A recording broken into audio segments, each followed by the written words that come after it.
বলতে পারেন আমার এলাকা আর কি। আপনার বাসানটেক, গুলশান, আহ, বনানী হয়ে যেটা সেটা হচ্ছে আপনার ঢাকা 17 আসন, আহ, তারেক জিয়ার আসন আর কি। তো আজকে আপনার আমির ডাক্তার জামাতের আমির আপনার ডাক্তার শফিকুর রহমান উনি বক্তৃতা করতেছে পঞ্চগড়ে।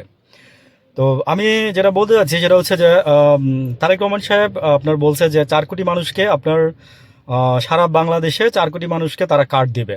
তো ওয়েল ডান, আমি আপনাদেরকে বাহবা দিচ্ছি। পাশাপাশি জামাতও অনেক কিছু করতেছে, তাদেরকেও আমি বাহবা দিচ্ছি।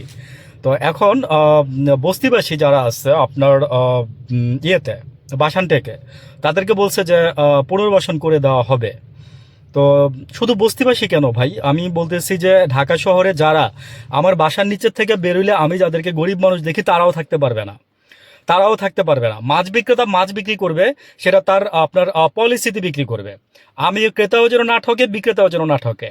তারপরে হচ্ছে আমি ছোট থেকে বললাম, যারা দিন মজুর খেটে খায়, তাদের জন্য আপনারা কি করতেছেন? শুধু একটা রেশন কার্ড দিচ্ছেন, এতেই শেষ? না, এভাবে দুর্নীতি দূর হবে না, বরং আমি বলবো যে এটার ভিতরে দুর্নীতি ঢুকবে।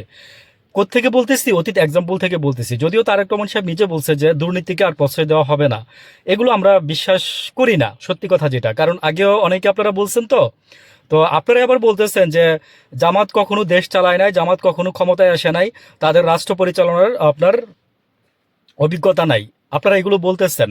তো এগুলো কিন্তু মানুষ এখন খায় না, কেন জানেন? কারণ সবাই এখন যার যার জায়গা থেকে শিক্ষিত, কিন্তু সবাই যার যার জায়গা থেকে মেধাবী। আর এই যে বললাম যে 2 দিন পরে আলফা আসতেছে, ওই যে নেতাদের উইথ ডিউ রেসপেক্ট বলতে হয় কথাটা আর কি, বারবার মাঝে মাঝে, যে লুঙ্গি খুলে টান দিবে, নো মার্সি। ঠিক আছে? তো আপনারা যারা সামনে রাজনীতি করবেন, তাদের উদ্দেশ্যে কথাটা বললাম যে সময় থাকতে ভালো হয়ে যান। একটা কথা আছে না, যে ওই যে মাসুদ সময় থাকতে ভালো হয়ে যাও, ওবায়দুল কাদের বলছিল, বিআরটির মাসুদ রে বলছিল আর কি। তো একটু মজা করলাম। তো ভাই আমি একটা জিনিস বলতে চাচ্ছি কি, যে প্রতিশ্রুতি দেন, প্রতিশ্রুতি অনুযায়ী কাজ করবেন, সেটাই আমরা দেখতে চাচ্ছি। জামাতের আমির ডাক্তার শফিক রহমান উত্তরবঙ্গ থেকে শুরু করছে, তো আজকে পঞ্চগড় থেকে। তো উনি বলতেছে যে এই উত্তরবঙ্গের মানুষকে ইচ্ছা করে আপনার গরিব বানায় রাখা হয়েছে।